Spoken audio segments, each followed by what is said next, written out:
అంటే వాస్తవంగా ఈ మున్సిపల్ ఎన్నికలు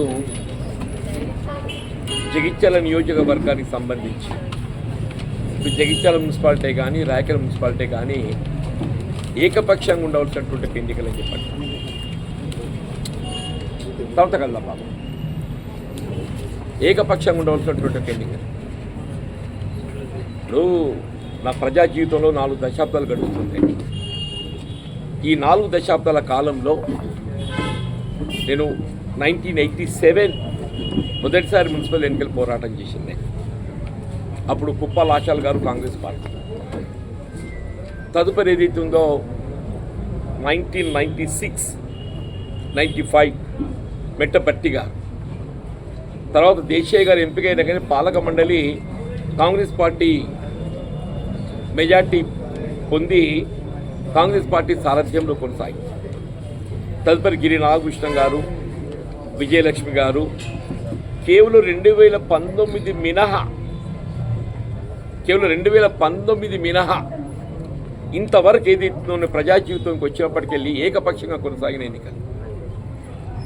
సరే 2019లో ఏదైతే ఉన్నదో అప్పుడు ప్రవాహానికి ఎదురీత కాబట్టి రాష్ట్రంలో బీఆర్ఎస్ ప్రభుత్వం అధికారం ఉండడంతో కొంత కార్యకర్తలు ఇబ్బందులు ఎదుర్కొన్న కాంగ్రెస్ పార్టీ ప్రతిష్ట ఇనుమడింపజేసుకోవడానికి కొరకు కాంగ్రెస్ పార్టీ పరువు మనం ఏదైతే బలోపేతం కొరకు పట్టిన జెండా విడవకుంటే ఏదైతే ఉన్నదో మొత్తం నిజామాబాద్ పార్లమెంట్లో కేవలం జగిత్యాల రాయకల్ తప్ప ఏ మున్సిపాలిటీ కూడా పూర్తి స్థాయిలో పోటీ చేయలేదు. కేవలం జగిత్యాల రాయకల్ తప్ప.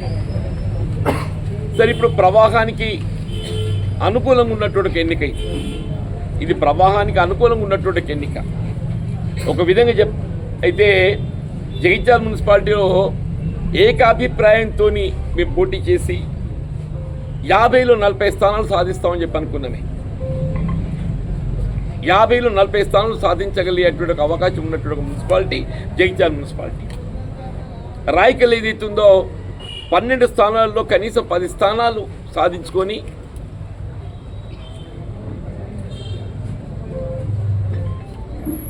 కాంగ్రెస్ జెండా ఎగురవేసే అవకాశం ఉన్నటువంటి మున్సిపాలిటీ రాయకల్. వీళ్ళ దురదృష్టం ఏంటంటే వీళ్ళ కురు సామ్రాజ్య పతనానికి ఏదైతే శకుని ఏ విధంగా మరి దోహదపడ్డాడో ఇవాళ జగిత్యాల నియోజకవర్గంలో కాంగ్రెస్ పార్టీని పతనావస్థ చేర్చడానికి మరి ఇక్కడ స్థానిక ఎమ్మెల్యే బీఆర్ఎస్ సంజయ్ కుమార్ గారు ఆ విధంగా మాకు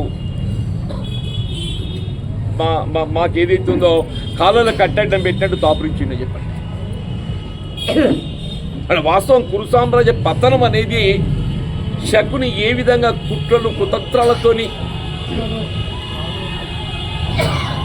మహాభారత యుద్ధానికి దారితీసి వీళ్ళ కౌరవ సామ్రాజ్య పతనానికి దారితీసిందో వీళ్ళ ఎమ్మెల్యే గారు సంజయ్ గారు ఏదైతున్నదో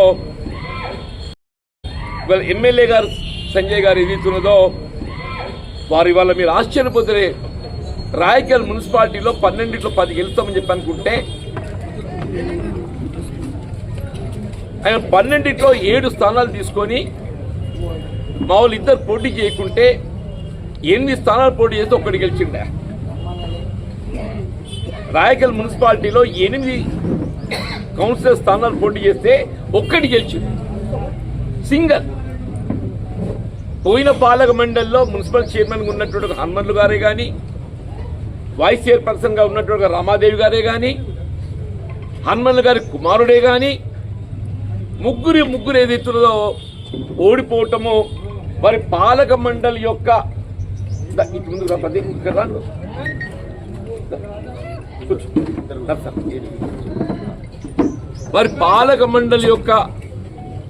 అంటే అవినీతికి అసమర్థతకు అవకతవకలకు ఇట్స్ అన్ ఎగ్జాంపుల్. వీళ్ళ కేవలం జగిత్యాల మున్సిపాలిటీ కాదు, ఎమ్మెల్యే గారి యొక్క ప్రాబల్యం ఏదైతున్నదో ఏ విధంగా జగిత్యాల మున్సిపాలిటీని అప్రతిష్ట పాలు చేసిండో రాయకల్ మున్సిపాలిటీని అప్రతిష్ట పాలు చేయడంతో ఆయన బీఫామ్ ఒకే ఒక్కటి. మున్సిపల్ చైర్పర్సన్ ఈ lost with 500 votes, vice chairperson lost, chairperson son lost.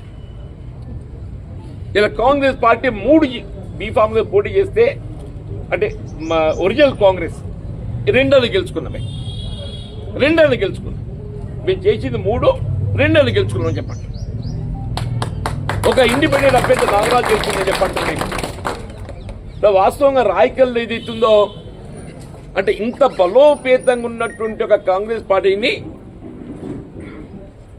ఇలా పూర్తిగా అసలు చిన్న భిన్నం అని చెప్పంటూ నేను చిన్న భిన్నం చేసి వదిలేసిండే అంటూ నేను. ఏం లేని కాడ బీజేపీ 5 గెలుచుకుందా, బీఆర్ఎస్ 3-4 గెలుచుకున్నట్టున్నది. ఇవాళ జగిత్యాలకు వచ్చి కూడా ఏదైతే ఉందో 40 స్థానాలు గెలుస్తామని చెప్పని భావించిన జగిత్యాల మున్సిపాలిటీ ఇవాళ 20-22 పరిమితం కావడం బీఫామ్లతోని. అంటే వాస్తవంగా 50 అందరం ఏకాభిప్రాయం సూచిస్తే ఆ ఎంపీగా అనేది ఏదైతుందో ఒరిజినల్ కాంగ్రెస్ ఎవరైతే అభ్యర్థులు ఉంటారో ఏకాభిప్రాయంతో ప్రతిపాదించబడ్డ అభ్యర్థులను ఎమ్మెల్యే గారు ఆయన సంబంధం లేకుండా ఆయన సలహాలు సూచనలతో చేయడంతో పరిస్థితి ఎంత దిగదారితో దయచేసి గమనించండి చెప్పండి. లేని కూడా బీజేపీని పుట్టించిన బీఆర్ఎస్ని పుట్టించింది అని చెప్పండి. స్వతంత్రం మీద ఆధారపడే పరిస్థితి ఏర్పడదని చెప్పంటారు. అయినా ఇక్కడ కాంగ్రెస్ పార్టీ మున్సిపాలిటీ ఏర్పడుతుంది తప్పకుండా జగిత్యాల మున్సిపాలిటీ కాంగ్రెస్ పార్టీ జెండా ఎగరవేస్తుంది. తప్పకుండా కాంగ్రెస్ పార్టీ జగిత్యాల మున్సిపాలిటీ జెండా ఎగరవేస్తుంది. అందులో భిన్నాభిప్రాయం లేదు, అందులో అనుమానం కూడా ఎవరికి అక్కర్లేదు. కానీ ఏదైతుందో ఏకపక్షంగా ఉండే అటు అవకాశాలు ఉన్న జగిత్యాల మున్సిపాలిటీని వల్ల పూర్తిగా చిన్న భిన్నం. అసలు మాలాంటి కాంగ్రెస్ కార్యకర్తల పరిస్థితి ఏమైపోయిందని అంటే కాంగ్రెస్ కార్యకర్తలకు ఏదైతే వివక్ష గురి చేసి జరుగుతున్న అన్యాయాన్ని ప్రతిఘటించడానికి స్వతంత్రులుగా పోటీ లేపి ప్రచారం చేసే పరిస్థితులలో మేము ఒరిజినల్ ఇప్పుడు కురు సామ్రాజ్య పతనానికి శకుని ఏ విధంగా దోహదపడ్డాడు మీకు అందరికీ తెలుసు. చరిత్ర మన కురు సామ్రాజ్య పతనానికి ఏ విధంగా శకుని కుట్రపూరితంగా ఆయన కుతంత్రాలతో ఏదైతున్నదో పాపం సుయోధనుడు ఏదైతుందో ఆయన అంత చెడ్డోడు కాదు. కానీ శకుని కుటిల నీతితో ఏదైతుందో ఇక తప్పుడు మార్గాల్లో పయనించడంతో ఏదైతున్నదో మీరు కురు సామ్రాజ్యం పతనమైంది. దయచేసి మన జగిత్యాల్లో ఏదైతుందో కాంగ్రెస్ పార్టీని బతికించుకోవాలని మా అందరి కోరిక. జగిత్యాల్లో కాంగ్రెస్ పార్టీ బతికించుకోవాలని మా అందరి కోరిక, అభిలాష. ఇప్పటికైనా కాంగ్రెస్ పార్టీ అధిష్టానాన్ని ఏదైతుందో సవినయంగా చేతులు జోడించి కోరుకుంటున్నా ఆ ఎమ్మెల్యే గారికి మాకు స్వేచ్ఛ ప్రసాదించండి.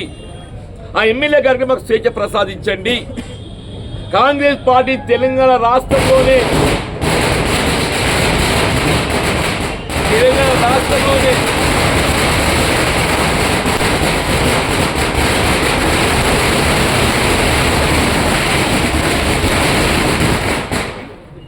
తెలంగాణ రాష్ట్రంలోనే అగ్రస్థానం నిలుపుతాం బాబు.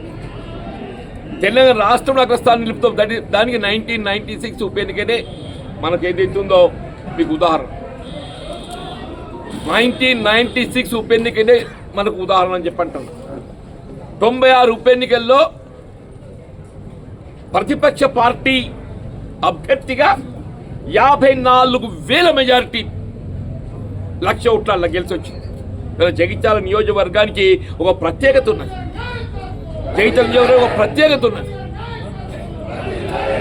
ఆ ప్రత్యేకత నిలబెట్టుకుందాం అని చెప్పంటారు.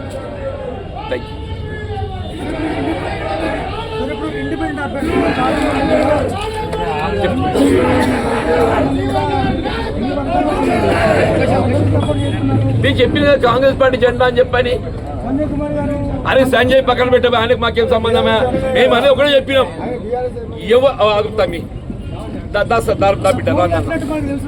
మేము ఒకటే చెప్తాం దాన్ని దశాబ్దాల తరబడి ఎవరైతే కాంగ్రెస్ పార్టీ జెండా పట్టిండ్రో రమేష్ అన్న